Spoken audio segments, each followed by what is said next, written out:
Hello, everyone, and welcome back to Sharp Cuts, if I can finally get these words out properly. Thank you for joining us. My name is Garrett May, alongside Josh Nickel. As always, today we have two guests. We've outdone ourselves again for the second week in a row.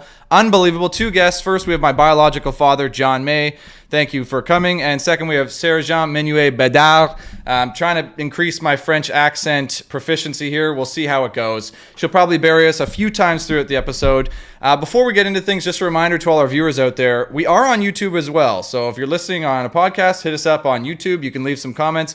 If you're watching on YouTube, follow us on the podcast as well. It's the same show, just one. You get to see our beautiful faces. And who doesn't want that?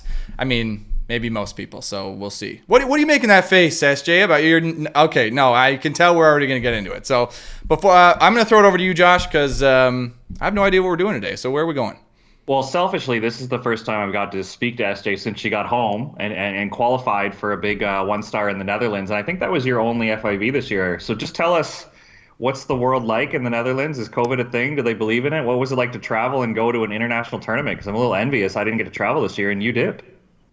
Well, I think right now it's not the perfect time for traveling because, there's so many papers you got to fill and it's like super stressful and you feel like you're going to get there and you're going to be like in jail because there's so many things and restrictions you have to respect. But then when you get there, we were so used to put our mask to go to the grocery, to go anywhere. So first grocery we made, we just had our mask and everyone would just like look at us and be like, what are these guys doing? And then we realized that once you get there, there's like no COVID. Like the only spots you have to wear your mask is like airport and if you take the bus or whatever else. So actually it was a bit like finally you don't have always to think about your mask and stuff. And then you get back here and then it's all like, I forgot my mask to go to the grocery. So yeah, it was nice to go there and like to feel a bit more freedom about the mask and stuff. Now, there's one match I want to talk about before we get into, the discussions and get the May's opinions. Well, how are you going to bring up the Netherlands and not talk about how there's only two things I can't stand in the world? How are we going to just breeze past that? Did you make that joke when you're out there, SJ?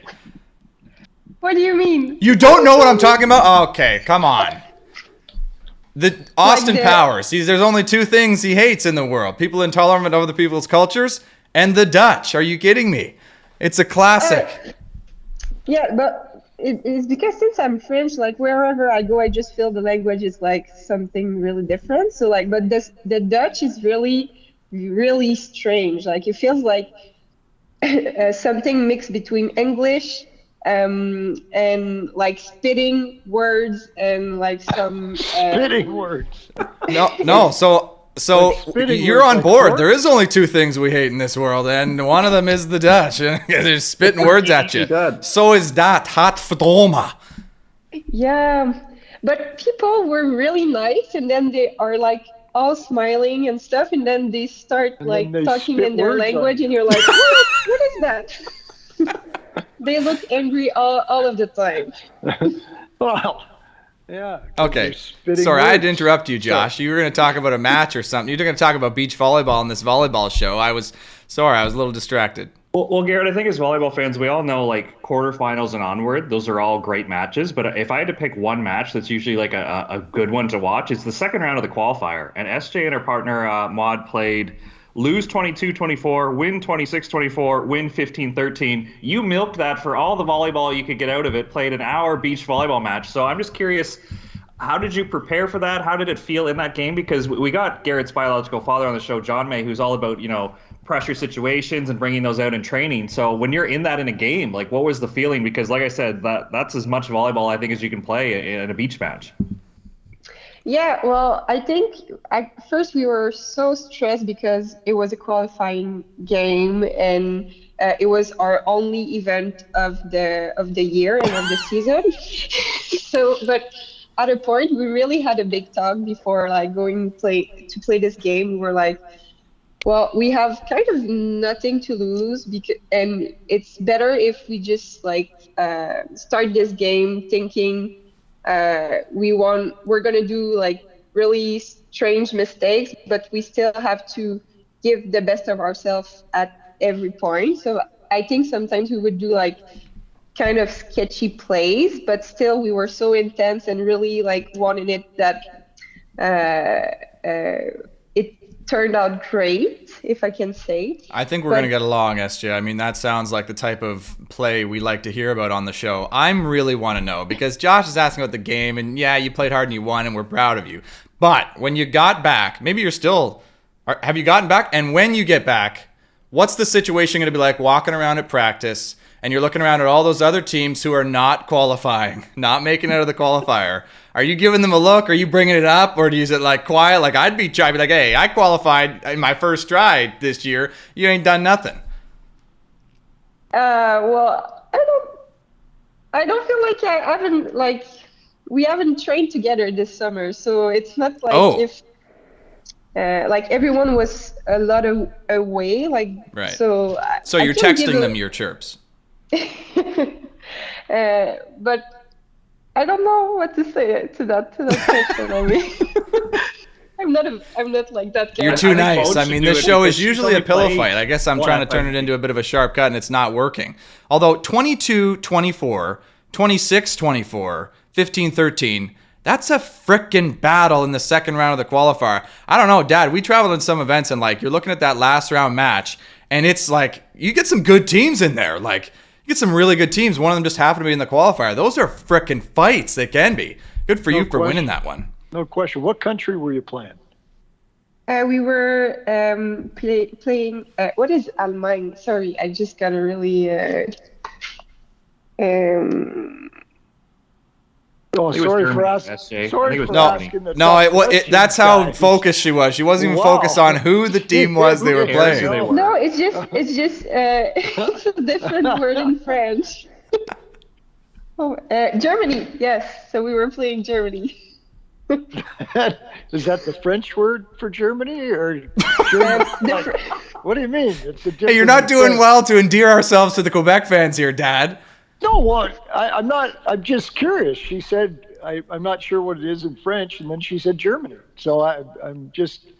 In French, we're gonna say Allemagne. That's why. Oh, it's really different. Yeah, that makes sense. It's just my ignorance. It's not me trying to be.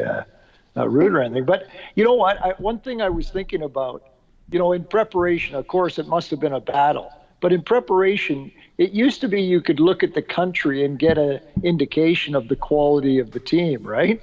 Forget that now. That's off the charts. You got, and I mean this in all due respect to any country that I might name, but I remember when you used to get, we're lined up against Turkey, it was like, okay, check, we're moving on, but not the case anymore. Everybody can play. It's fascinating. So these qualifiers are battles from the get-go. So congrats in busting through it. Well, I have to disagree with you because I think, and maybe SJ can agree or disagree, normally when you're looking at a Canadian team, you can say, yeah, we're usually going to get a win there, especially in the last round of the qualifier. That's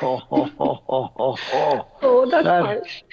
That hurts. That hurts. Well, I'm asking her because she just won one. What are you talking about? She won what? A qualifier. We never do that. Our percentage, if you calculated our qualification percentage, Josh, you're the numbers guy. How often are we qualifying? Wow, it's better than it used to be, Garrett. It's better than it used to be. Went from 1% to 2%. Huge win, team. Self-chirp for the country. We need to qualify more. And way to double our rate there, SJ, with one win. Wow. But I feel with sharp cuts. The show is called Sharp Cuts. I come on here, I'm throwing a cut, and everyone's getting shocked.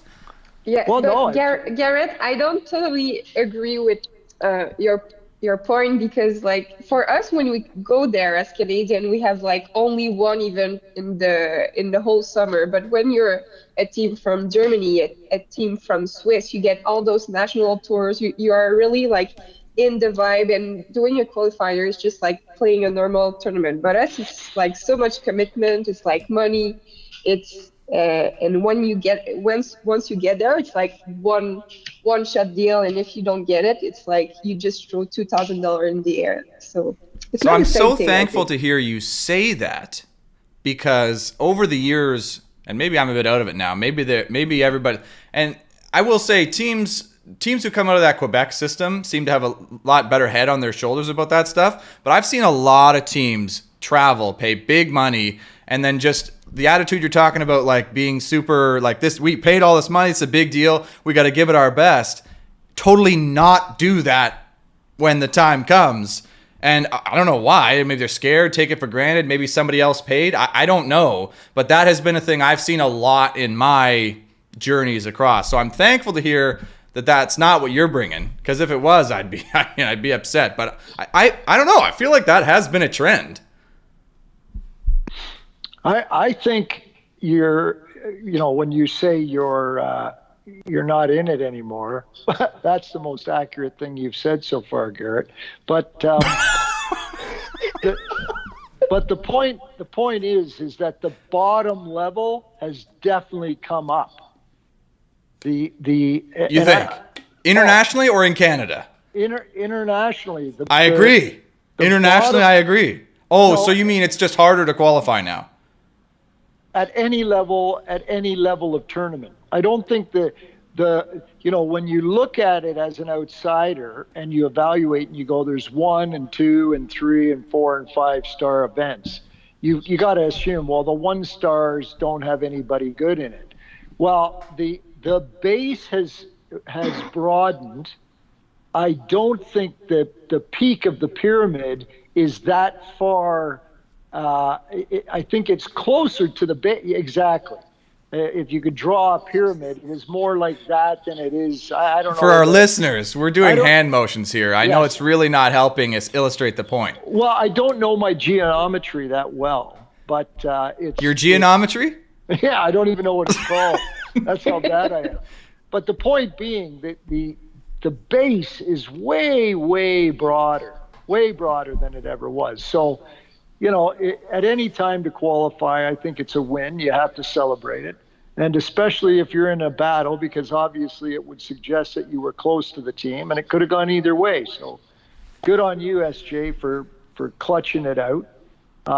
And I would agree. I don't think Canada, recent results, we've had that much success. But, I look at a team like Ivan and Deering as an example. Like, they didn't bust out, right? But they're a quality team. So it's not like it doesn't mean that they're bad. It means that the base is broadened and it's tougher. But I don't believe the top end has grown as fast as the bottom end has come up. I think, and it's the same when you just look at beach volleyball as a whole. Back in the day, you'd go down there, nobody could touch the ball with their hands. So that's the positive thing about not qualifying a bunch of teams, Josh. I'm just trying to watch your back here. Way to counter my point with some logic and thought through points there. I mean, you're raising the intelligence level of the show by several points, and I don't appreciate it because it's hurting my point, but I'm still upset at you for moving out to Vancouver. Yeah, I secretly told you all the topics and you wrote up several points just to bury me for moving to Vancouver on the show. I'm going to embarrass myself here. No, but that's just a point that's an observation of an analysis of it from my perspective. It's easy to say how bad we are, but take a real look at why the stats are the way they are. So, SJ, when you get into, because this is something that I dealt with for sure, and I know some of our listeners at home who maybe don't play pro or maybe play rec or whatever is kind of a weird thing. Like, you work so hard in that qualifier, it's so intense. Like, especially when you have a tight battle like you did, it's intense anyways. But then after that, now you're in the main draw. Like, now you're playing games. It's a whole new thing. Like, you got to play. And I'd seen and even did myself a few times, like, kind of relax a bit, and just because you're satisfied after that. So I'm curious how it went, and like, did you feel that, or was it still like you're playing with house money, let's give it everything we got?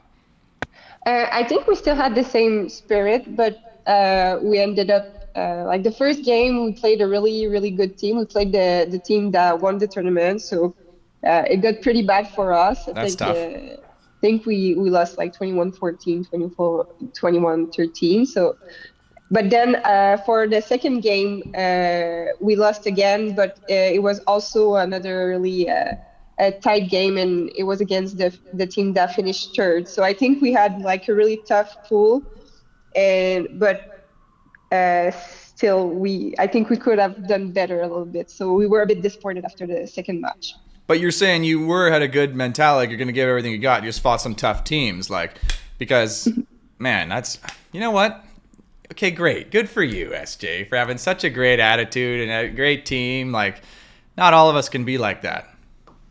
Josh and I are still working on our stuff. We can't even handle a weekly show, let alone playing in a frickin' tournament like that. Do you want me to rebuttal? Do you want me to follow up with that? Yeah, I was hoping you were going to argue with me, but when you didn't, I'm a little bit upset at that, actually. I think that's what makes our sport challenging is Garrett, there's got to be a different feeling getting off a plane knowing you're in the main draw versus in the qualifier. And I think that what makes our sport unique. And I know like tennis has qualifiers, golf has qualifiers, but like in team sports, you kind of know what's up. Where in beach volleyball, like even just knowing you're secured and have your hotel and food paid for has got to change. Like you said, maybe you finally make it, so you let your guard down. Like I feel for our players sometimes because what'd you say, SJ? Probably $2,000 for that one tournament? I think it was 1,000. Sorry, I didn't understand well the question. But yeah, it cost us like a bit more than 2,000. Yeah. And for our listeners, if you don't qualify, you're paying for your own hotel, your own food. Like it basically means you're paying for your whole trip versus if you qualify now, you have a place to stay, you have like food provided, all that stuff, right? Yeah, but that tournament there was not a hotel provided and no food, so we didn't have that security either. Yeah, I don't think you guys are going to be able to suggest that once you qualify that it doesn't cost you money. These athletes have to dig deep to fund themselves to play. The FIVB, and because of that, the FIVB without question has to change their format in the big events to give teams, because there's way more parity now.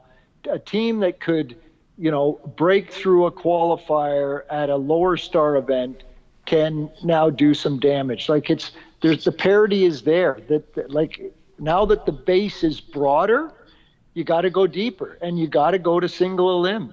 So what do you think about, because this is interesting, Dad, you getting on a bit of a soapbox, making a message to the FIVB. I like it. I hope they're listening. I mean, if you are, subscribe, hit us up in the comments below. That would be amazing, FIVB. I'm talking directly to you. Anyways, I'm curious what you think about, because tennis is pretty similar in terms of its structure to volleyball with the point systems and then the kind of tournament-based system, similar to golf as well, but that's just got very weird rules. But so what do you think about beach volleyball going to a more tennis format where you extend the matches a little bit longer, you extend the tournaments a little bit longer, and then you open it up for more people, and you go straight single elim. So I don't know, in a beach volleyball match, say instead of 2 out of 3, going best 3 out of 5, but you're only ever going to play that one game in a day. I think you go to best out of 5, all the games are to 15 points, no caps, and that's the way you do it. And it's single elim, like that gives definitely the opportunity within a match for a team to recover, and it gives them, the games are more exciting because they're a bit shorter, so you're going to have more games going into overtime, and 3 out of 5's a better, and yeah, I don't know about one game a day though.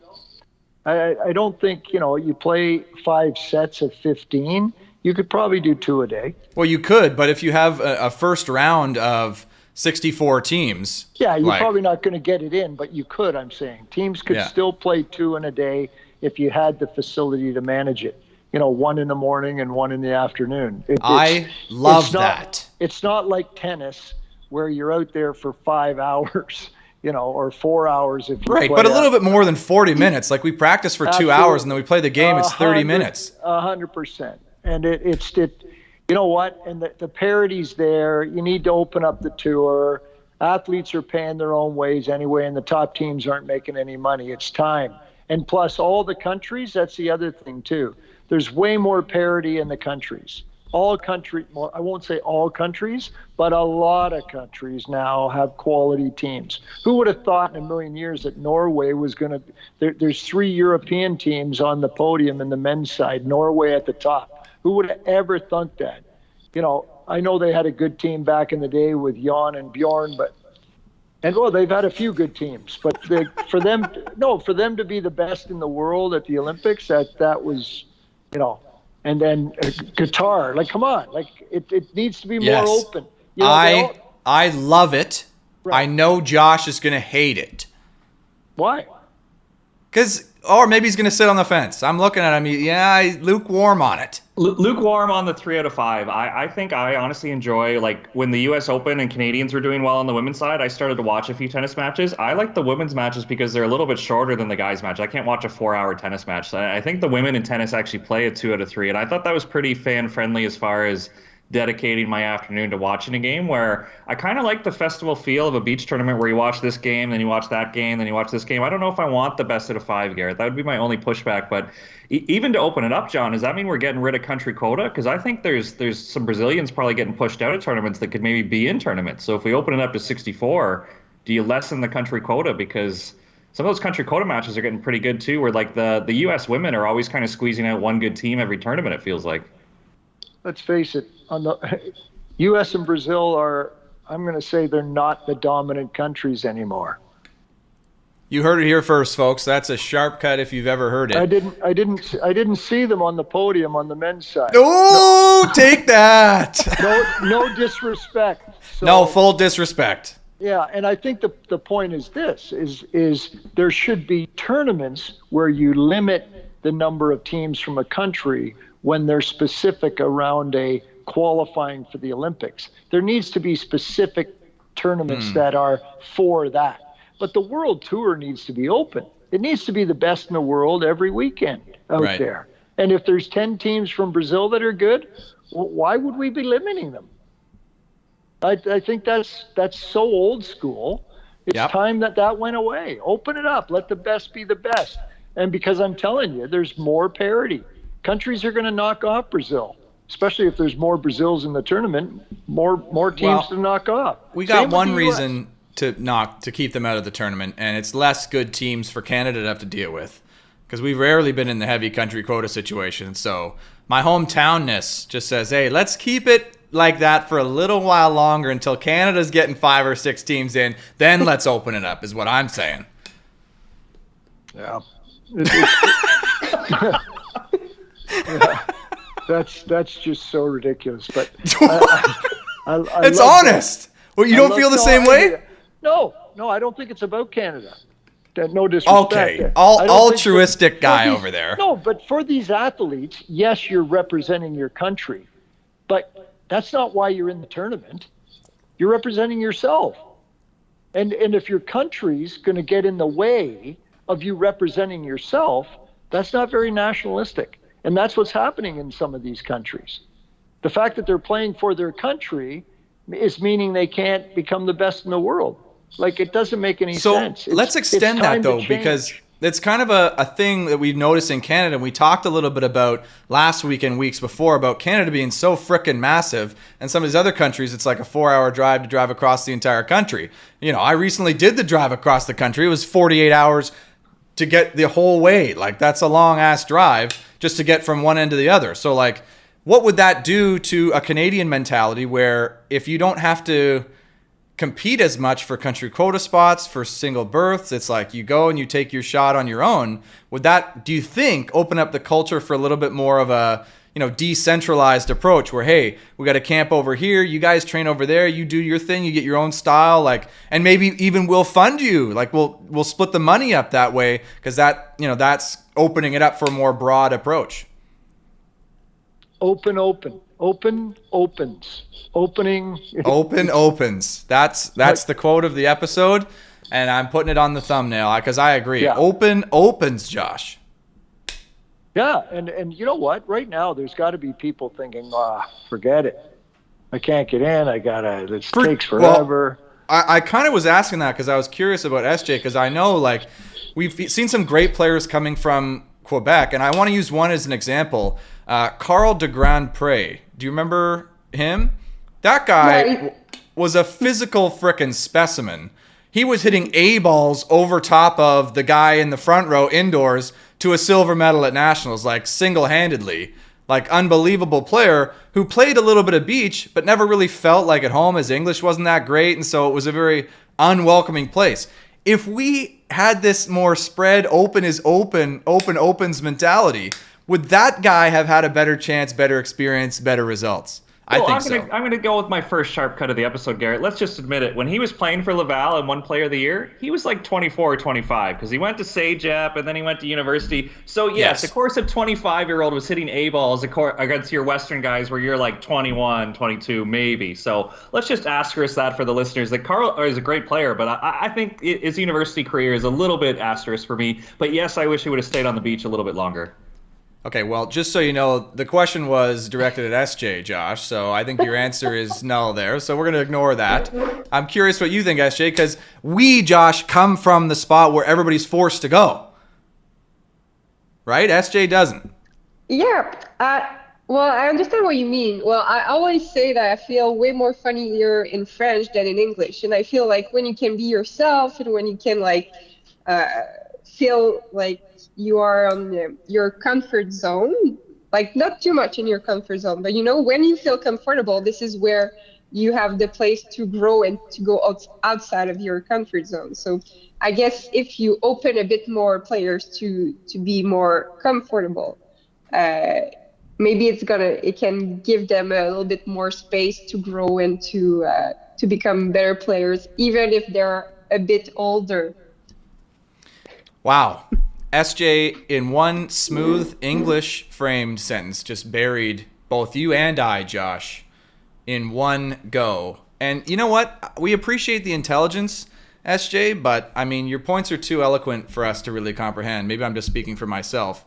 But I think a subtle jab there at your point about Carl being old there, Josh. I don't know. I could sense a hint of it in there. I think, sorry, not about Carl, but I think she did a great job of following up on the open is open when she said being in your comfort zone allows you to get uncomfortable. Are you trying to deflect the focus from you saying open opens? No, I'm saying it's the same thing. Being in your comfort zone enables you to be uncomfortable. I think that's brilliant. Yeah, like... And we can even push it to the qualification. When you are a Swiss team going in Germany for a qualification game, you are in your comfort zone and you are comfortable. So that allows you to qualify and then to go on the uncomfortable, that is like playing in the main draw and stuff. So yeah, I agree. You have to be comfortable to take risk, even though that's uncomfortable. So Josh, this is really challenging. I know some of your stuff with the coaching thing, because here's the question. Could you relinquish some control over the group to spread it over to different areas to aid in the comfort zone getting uncomfortable aim there? I think we're not there yet, Garrett, and as a big fan of our sport, I can tell you 2006, 7, 8, 9, Canada was not doing that well, and when we created a centralized program, then our results started to go up. There was a point where our senior carding was if you get a 17th at an open, well, that's laughable for Heather and Brandy and Sarah and Mel right now, right? So I think the centralized model was needed, but now the program is growing and we have tournaments, and I guess last week's episode you could call the Vancouver episode, so now we can make this one a Quebec episode and we can learn more about the program there with SJ. But I think we're close to that, Garrett. I don't think you could start it today and you would get results, because we're still not, I don't think we're deep enough. I don't think there's enough coaches available. I don't know if there's enough funding to start spreading it across the country, where a centralized program kind of helps you share resources a little bit more than spreading it would right now. Well, I'm going to make a sharp cut, because you made a statement that the centralized program helped improve our results. And this is maybe going to sound a bit egotistical, but I mean, I think it's in theme. I'm going to say I don't think it was the centralized program, because when you think about some of our watershed results from that time period, I mean, I don't know what you think of, but I think of our first world championship victory ever and our first women's tournament victory ever. And there were 3 Mays at the heart of those two events, and huge pieces in that. And I think that was a huge part of leading that. So I'm taking full credit for the maze. Yes, Dad, we did it. For the women winning. We did it. Would Jamie and Christina have played together if the program wasn't centralized? Would they be coached by John May if the program wasn't centralized? Like, you're forgetting the ripple effect that brought together what happened there. No, it's all us, Josh. It's me. It's the maze. Hey, wait a minute here. When the first time I was on this show, my briefing prior was we couldn't take any sharp cuts at the establishment. And here, Josh is getting ripped to shreds and the program. But if it's open for debate, centralized versus non-centralized, I'm fully ready to jump in. But no, we're not ripping the program. For like 8 episodes, and now he's ready to unleash right now. Yeah, like, no, we're not ripping the program and Josh. We're talking about the mentalities. Josh and the team are doing great things. We know that. I'm trying to take full credit for us.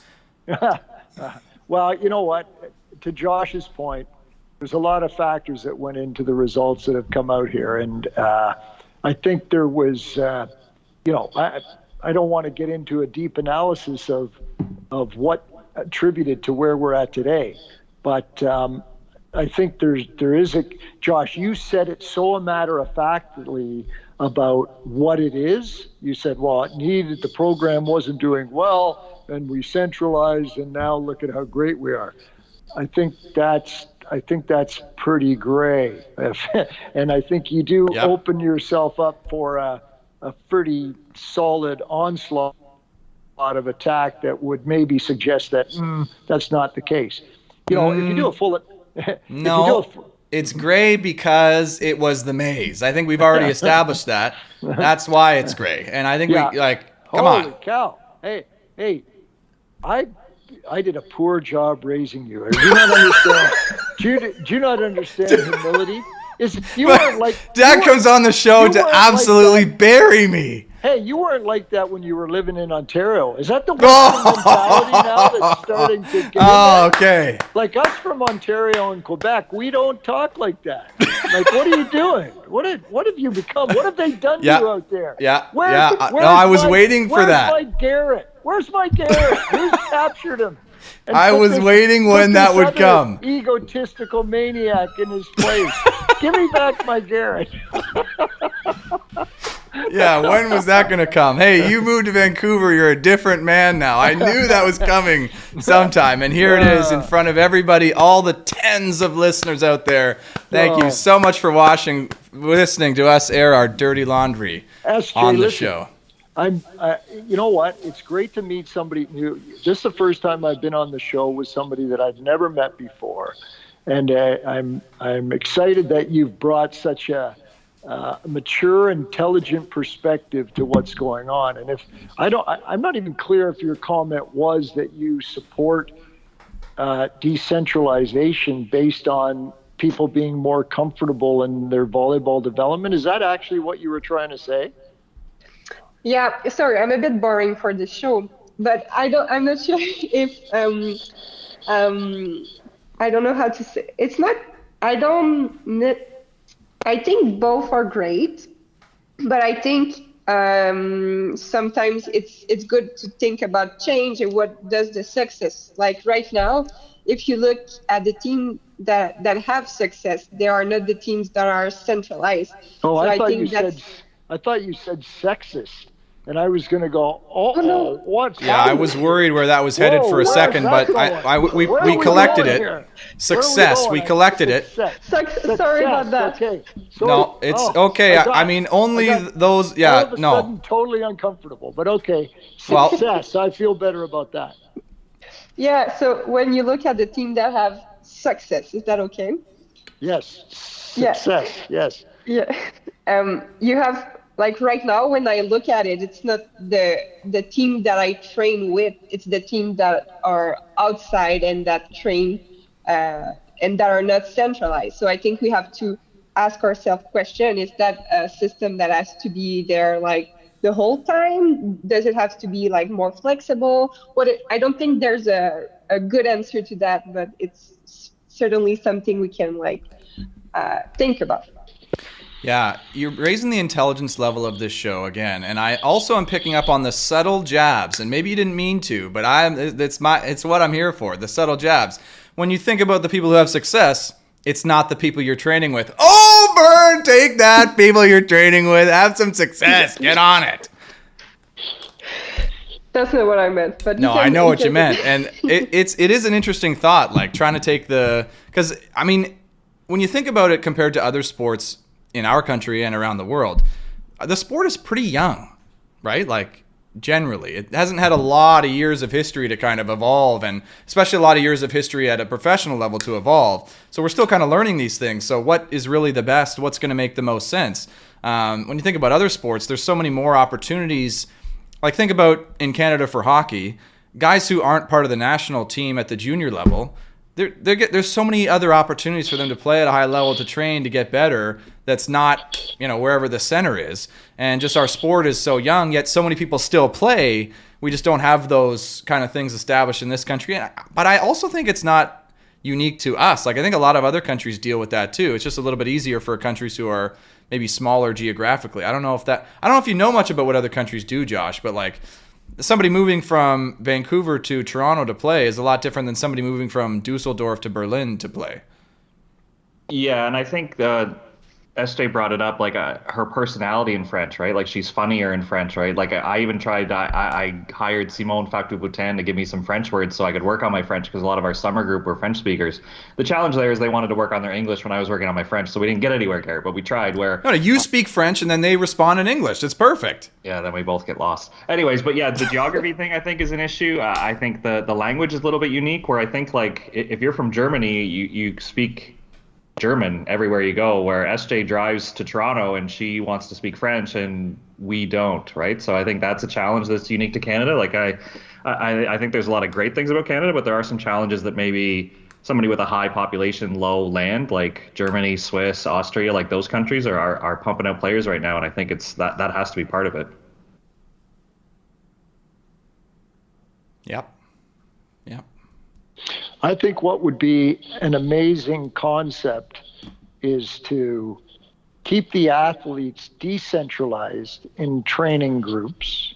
So you've got groups all across the country training, and travel the experts like yourself, Josh, to different markets to connect in those markets and take the brand. Hey, let's not glaze over that. You are an expert, Josh, my boy.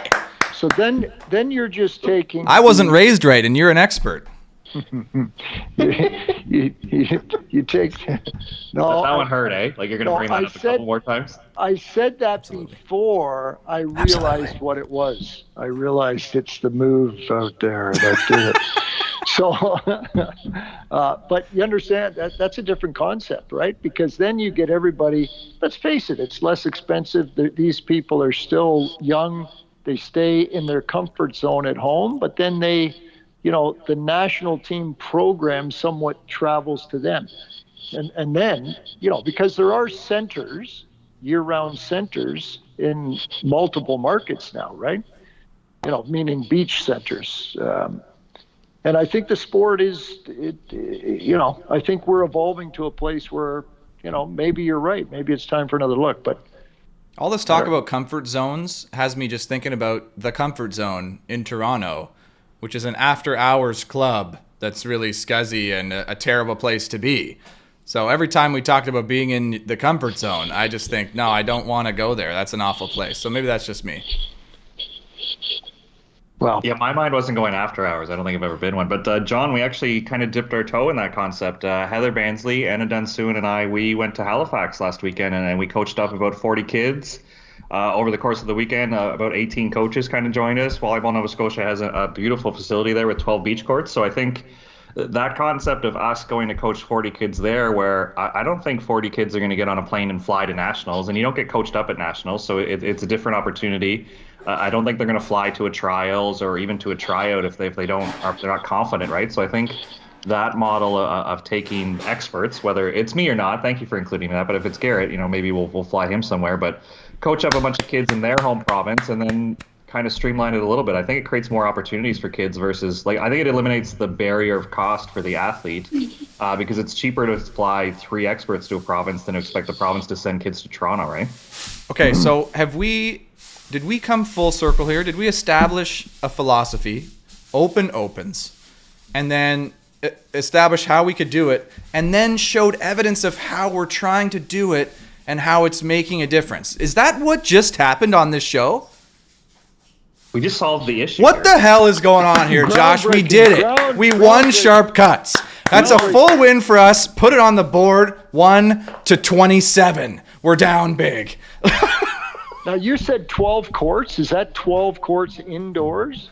Outdoor beach courts that there's a nice little sports complex there. Like there's an arena with like 4 ice pads, 2 nice like artificial turf fields, and then they have this space of 2 rows of 6 courts meshed all the way around, like a beautiful facility. Yeah. So, but what about an indoor beach facility? Is there one out there? no, I don't even know if there's anything east of Toronto. Like SJ, is there indoor beach volleyball in Quebec? Yeah, there is. No. Oh yeah. In Quebec, it's there's not anymore. It's done. Oh really? Yes. So I think Toronto, Winnipeg, Calgary, and Vancouver would be the indoor facilities, but I think they're fewer and fewer now. Even Toronto's down to 1, right? We used to have 3. Yeah, Winnipeg has one? Yeah. Winnipeg is an indoor beach facility. Yes. Unbelievable. What, you just call out to your space there? Is that how you guys work out west there? You just yell out? Yeah, I call out into the Winnipeg? void and answers come to me from Wow, that's the amazing. great beyond. That's amazing how that works. Yeah, it's awesome. Hi, Maria. I miss you. Okay, relax, okay? Sorry. Watch it. Anyways, I'm ready to change topics because I like, what do you mean? We want to talk about this more? We fixed it. We solved the problem. We never do that. Gary, I'm just let me curious. know the next time you're in Winnipeg. We'll organize a camp there. We'll coach up some kids, and you can show me Winnipeg. Yeah, I will. Now, there's a tight window where it's actually good enough weather to play, so we'll have to take advantage. Indoor beach. Right. Yeah, it's the only one, though, so it's anyway. I'm curious, because the theme has been a little bit about open opens. But I'm curious from your perspective, SJ, because this is something that I talked a little bit about when I was playing with some of the guys from Quebec who'd come over. They were always my favorite to partner with because they just didn't have the like stuff that we did day in and day out. They just had different things. They didn't do it. So it was always so much fun and so refreshing. So I'm curious from your perspective, when you come to Toronto, the Anglophones you train with, like what are some of the weirdest things that we do that you're like, this is stupid. We don't do that back in Quebec. Oh, when you guys well, I don't know if it's a men's thing, but the girls, when they warm up, when they throw balls to warm up their shoulder, they also toss their ball, jump, and hit at each other. And for us, like, it's not something we do. We think it's really strange. Like, so what do? You just toss it to yourself and then hit it? Yes, and then you jump when there's a net. What's the point of jumping when there's no net? So that is very weird of us so Josh, like I expect you then, let's revisit that. Like, let's take some notes here, right? Like, Did you see how quickly she thought of that, Garrett? That's been grinding her gears for a while where she just doesn't understand why we do that. Also, the small balls. You take small balls to warm up your shoulder. Why? Yeah, Why I think don't you take I just a agree. normal That's ball? the stupidest thing I've ever seen in the entire sport. Throwing a tennis ball or throwing a ball. Okay, tennis ball. Those small balls are awesome, though. Come on, the small volleyballs are a lot of fun. Forget warming up with them. Yeah, that's kind of silly, I think, Garrett, too. or you feel like you could just chuck it? You can just whip it, but you can also pepper with it, and it's hilarious.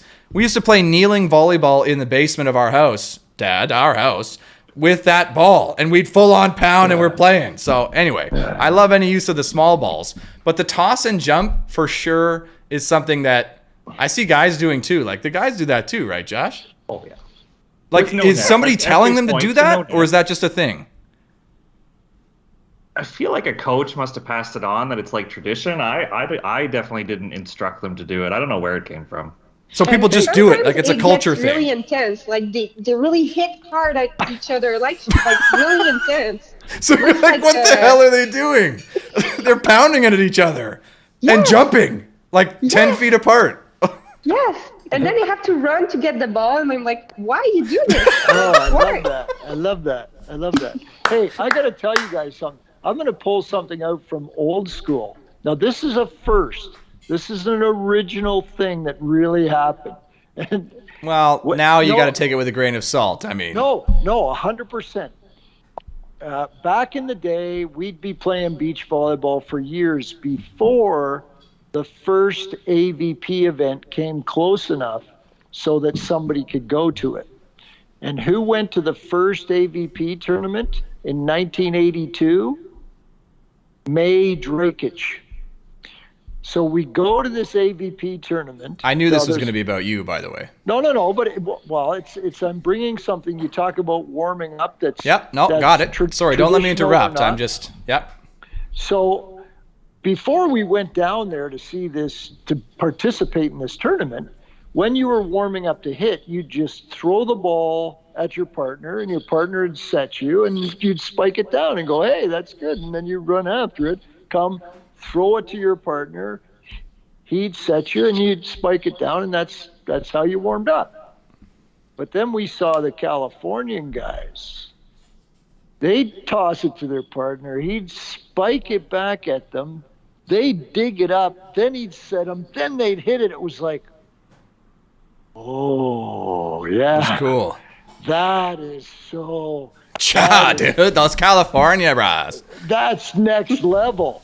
Drakic and I, after that first tournament in 1982, we bring it back and we say, hey, to all the guys who play, this is what you do. You don't just toss your partner and he sets you. How lame is that? Who does that? That's so uncool. You get it tossed you, you hit it back at them, they dig it, they set you, and then you put it down, and it was like, whoa. And something as simple like that everybody does was a first. So when we people... asked SJ about what she doesn't like about what we do here that they don't do, that prompted you to tell a story about how you started a thing that everybody still does? Well, what prompted me was... It's a great story, but... What prompted me jumping and spiking at the other person, I don't know what the transitional value... You know what? Thank you for bringing that to Canada, though, Dad. I mean, I think we all owe you a debt of gratitude, and Ed Drakic, both of you, for bringing that home, because we are way cooler now that we do that. Stop flipping back and forth from giving Mays all the credit to taking some away in a sarcastic method like that. Well, you Westerner, you. Don't give away the premise for the show. Like, you're kind of ruining my shtick here. You know what? We won't go into it too much detail, because I feel like there was some more that we kind of glazed over that has just been piled up. Because I have a few too that we do that I think is so stupid. I'll maybe use one that'll maybe spur on some other. That thing when you spike it at your partner, right? So to continue on yours, people all the time stand on the sideline when they toss it to their partner, and then they get hit at, and they're standing on the sideline. And it's like, when do you ever stand and start your approach and footwork from on the sideline? Never. No, it's a good point. Just move over to the pocket where you would pass from, and then you're doing everything what you would do in a game. But we go and stand right on the sideline. The kids do it. Everybody seems to do it. Josh, you got to teach them not to do it. I like how quickly you guys are thinking of this. SJ, there's got to be at least one more that you're kind of like, what is everybody doing at Ashbridges Bay? I don't know. Well, for us, there's also something different during warm-up again, and it's that you guys hit at the same time. But when you go on tournaments, it's also like this. So it's not that terrible. But I feel like in Quebec, it's more like friendly. It's like you hit, we hit. We don't like rock paper scissors. We have a chat around the ball. We roll it. So that's. You guys are into that shagging for each other, don't you?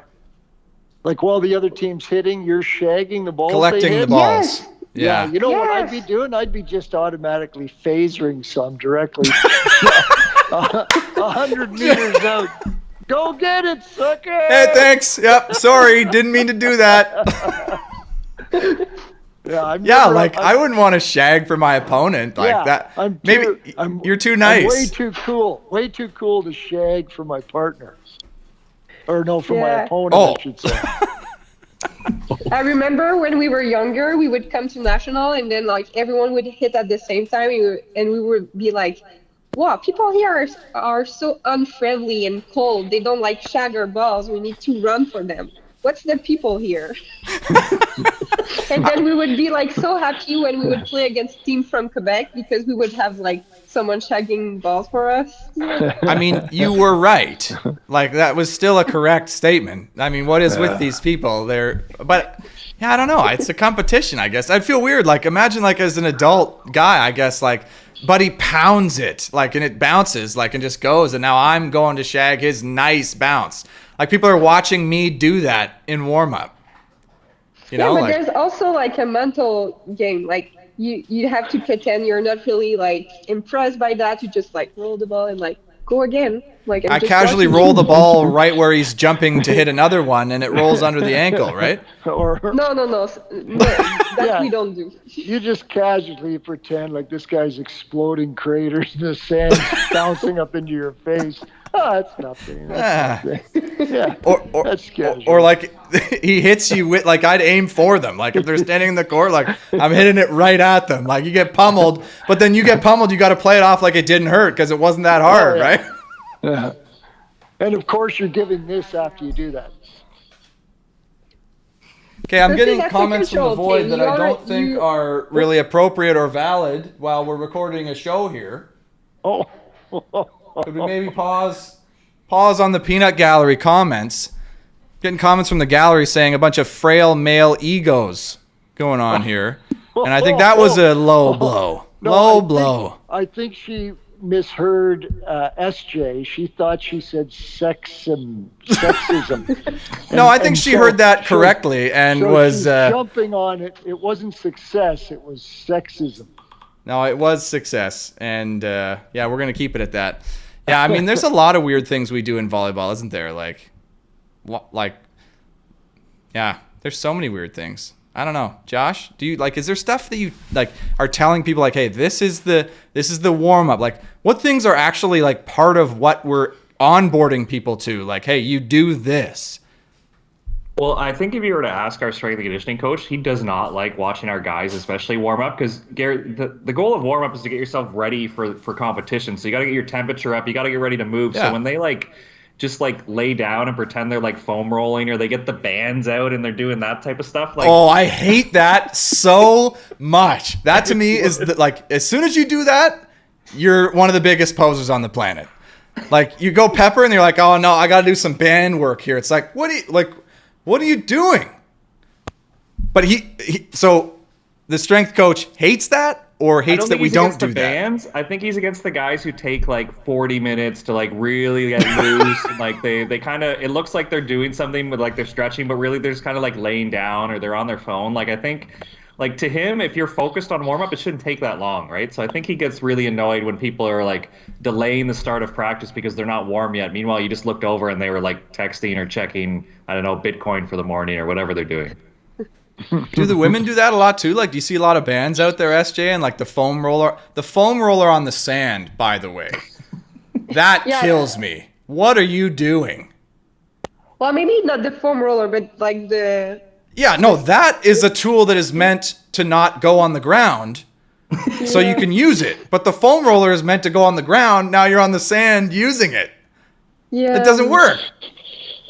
Yeah, I think there's a lot of girls using bands, actually, when I think about it. I sometimes use bands, but not always. But for 40 minutes? Not for 40 minutes. I mean, sometimes it's a long day. You don't want to warm up for 40 minutes.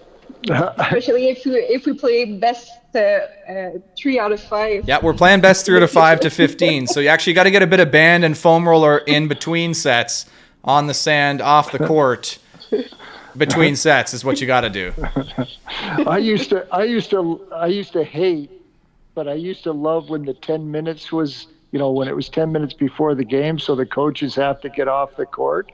But I used to hate, whenever I was out there, say warming up Jamie and Christina, just as an example, or I'd be serving at them, and then you do some defensive things, and then when it came to having to hit the ball into the block, there were some guys that were coaching women's teams that they'd be tossing up full jump, full spike and they actually looked really good at doing it, right? Really good at getting slammed. Well, yeah, but they could jump and hit it and right into the block, and their warm-up looked so good. I used to hate it when they were doing that because I was thinking, oh, look at that guy just showing his You're thinking, that's not me. Stuff. That I probably would have liked to have been able to do it, but right. I couldn't jump anymore, and so I'm just there, some guy trying to hit it into the block. It was just...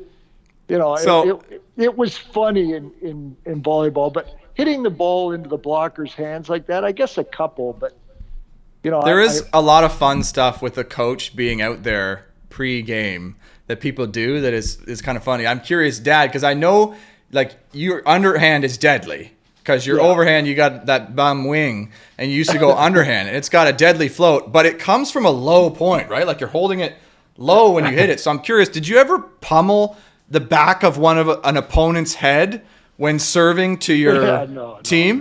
No. Not once? Well, no, because like you said, I've got significant control. Here and, it was so good. No, never did. But that whole warm up, you're right. It's almost like and I so looked forward to, okay, time's up, get off. Oh, thank goodness. You're tired in those 10 minutes. Well, not tired, but it was like, okay, enough is enough. But everybody felt they needed it, right? Like, because everybody else is doing it, you need it, it was a bizarre concept. I always laughed when they had those young guys like doing the warm up for like a women's team or something, and the guys like stepping back to the line, going to rip a spin serve. Oh, yeah. And just crushes it in the net or something. It's just like, you're helping no one right now. Yeah. You're making this you're making this bad for everybody. And everybody watched you just do that. Yeah. Do you have your coach out there with the SJ sometimes? Like, and you have the Grand Slam or the tournaments and you get the warm-up? Like, do you do that a lot, or is it mostly just you and your partner? I never had it's mostly me and my partner. And it reminded me that when we were in Netherlands, there were no warm-up courts, and every game we played was always like late, and the ref would only let us 2 minutes warm up on the court. So that's terrible. That's terrible. We had time for like 2 hits each, and then maybe 1 serve, and then we would have to start, and then we were like on the chair ready like to go play a game, and we were like, okay. We're not ready, but we can do this. And then it made me realize, well, I don't need 10 minutes warm up because we did great and it was only like 2 minutes each time. Well, that's kind of a cool realization. Like, why do we warm up for like an hour then if 2 minutes will do and we'll still play well? Well, you draw the comparison to tennis. I was in shock when I was watching the U.S. Open and watching Djokovic. He was warming up and on that practice court, like, I don't know if it was an hour before his 3-hour match. Like he's turning his 3-hour match into a 4-hour match. He was out there forever, and I was like, wow, that's a long time. But working on things, right? Like, see, you know what I do like though about that style is because when those guys in table tennis and tennis, when they get out to the court, they, like the guys and girls, they warm up with each other. It's a singles game. Like who's going to hit it back if not your opponent, right? So they kind of warm up with each other. And I don't know if you watch the Olympics, the table tennis, they're highly efficient with their warm up. Like, I don't know if you noticed, but it's like, okay, yep, your forehand, my forehand. Boom, boom, boom, boom, boom, boom, boom, boom, boom, boom. Okay, yep, backhand. Boom, boom, boom, boom, boom, boom. And then, okay, yeah, now we're ready to go. Like, maybe we could introduce something like that in volleyball. Like, hey, let's get a little cooperative warm up going here as a little handshake before the game. We don't need those coaches. Like, we'll do a little, like, maybe play a few rallies. Yeah, rally. Why don't we do that? Run a rally. Yeah, that would be cool, but that you'd never get that adopted. I feel it's something we would be more likely able to do in Quebec than in Ontario, but again, not so subtle jab. I agree with you fully. Definitely in Ontario, because everybody in Ontario, they just don't like the other provinces. They're rude. They're kind of stuck up. Whoa. They're unwelcome. Oh, Josh. John, you must not have listened to last week's episode because it was a lot of the same. It was coming from the Westerners, though. So did you not? Yeah, you didn't listen to you don't listen to the stuff I do, Dad. Like, I mean, I don't know. Ben Saxton and Craig Moore. So Ben representing Alberta, and Craig is a big shooter in the kids scene in Vancouver. Okay, yeah. Well, you know what? Good on those guys because they're from there. Now, who stole my Garrett?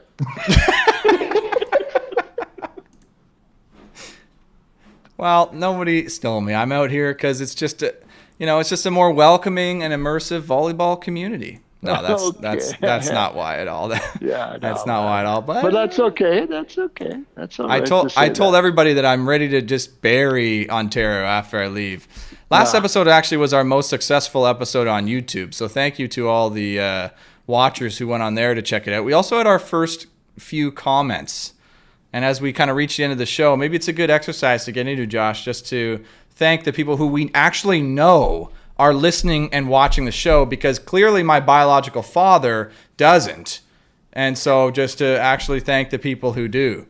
Well, it's a bit of a shot at your marketing. Like, here I am, your biological father. That's true. Our marketing must suck if I can't even get my dad to watch the show. I didn't even know you had a show. So right. Yeah. Okay. Touche. I mean, touche. Burn back at me. Yeah. But Lisa Tam reached out because we were joking at the end of last episode that nobody listens to the end and that nobody makes it to the end and it doesn't matter what we say. And she kind of called it out and said, damn, I guess I'm that one person that made it to the end. Which, so we do have to be careful what we say here at the end because there's Lisa Tam. There's at least one person listening, we know. So thank you, Lisa. Thanks, Lisa, Logan for Mend commenting. also texted me, Garrett, to say that he also made it to the end. So Who? that was appreciated. Have you heard of Logan Mend? Does that name? No, I have no idea who that is. I love Logan Mend. Here, hi Logan. A shout out to Logan Mend. Yeah, no, we don't know who that is on this show, so I think we maybe need more information. But tell him next time to comment on YouTube or to maybe subscribe and leave a 5-star review on the podcast, because I mean that's actually something that actually helps us. The texts are nice, but gets us no further. I think he's probably your next beach partner, him or reunited with Maverick, who's out there. So interesting. See, that was not a thought that was put forward when we were discussing last week, me jumping back into the scene. What if I just take the top guy and try to get him to play with me? That would be, because they were saying he's the top guy. Who is? Logan. Okay, well, there you go.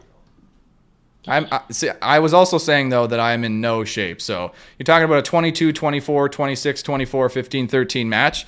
I can't even make it through 5 points, let alone 100 points. So, I mean, good for you. Like, can we just say that of the four of us, we're talking about volleyball, you're the one actually out there doing it, SJ. I mean, well done. Now, next time you got to get a win in the main draw, though. Like, come on. Yeah. You qualified, that's enough. Okay, we did it. Let's get a frickin' win in the main draw, right? I agree. We also had a comment from somebody named BC.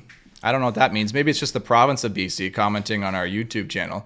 Maybe not. But said, I also made it to the end I paused 3 times through the episode. So maybe it's a lot of content to consume. So thank you for listening. If this is your 3rd time pausing the show, I mean, thanks for coming back.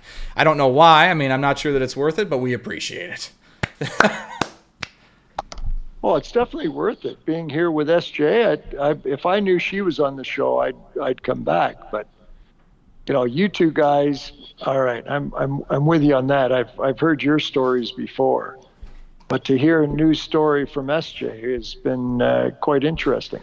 Well, I mean, that's kind of what you could get also from just listening to the show as well. Like, I mean, it is an option, Dad. Like, you could just listen to the other people we have on the show. I mean, yeah, we'd love to have SJ back. I mean, it's always tough when we have somebody who's like clearly smarter and more articulate than us. That's a tough person to invite back. Like, for me, I like to just bury the people who come on, but so it might be a challenge, SJ, but we appreciate the elevation. But I don't know, this is how the show kind of goes and ends, so I don't know, what'd you think? Yeah, no, I get it. Yeah. Well, I hope you were asking SJ. I know what you think. You've been on like 10 times. We That's can't what get I'm rid saying. of you. That's why I didn't say anything. I'm waiting Yeah. for her to answer. Yeah, I didn't really know what to say, but I No, think, you're I think this speechless. show- You're yeah, speechless. that's I why. get it. But Yes. I think this show is really good. It's good for volleyball. I mean, like the more we talk about volleyball, the more people is gonna play it. So I think it's really good that you guys do it and that there's some commitment for our sport. So like thank you to you guys for having this like and on a really consistent basis. I think it's impressive. Well, no, thank you for picking up on my fishing for compliments there. I also really appreciate that. So, I mean, it's come full circle. I love how that's gone. I mean, Josh, I mean, what else do we have to say? I mean, I feel like it's been a great episode. Should we just end it? Like, I think we probably should do end soon. it. I can't wait for our Quebec numbers to absolutely spike because we had Quebec icon Sarah Jean on the show, so now our Quebec numbers can boost a little bit. Maybe they should comment, Garrett, so we know where they're out there. Because right now, like when Logan sends me a message, it's like, yeah, we know he's been on the show, he listens, but maybe we should hear from some other people, like Lisa messaging. That's great stuff. Yeah, and feel free to comment in French as well, because je peux parler un petit peu français. J'ai étudié la français dans l'école. Je m'excuse pour ma terrible accent. So there it is there, my little French there at the end. Nobody understood what I said. I Ashley did. Nice. Yes, that's a win. So thank you guys for coming on the show. Thank you for listening. Again, Sharp Cuts on YouTube, the podcast, 5 stars, like, comment, subscribe, all that. Thanks for watching, and we'll see you next time.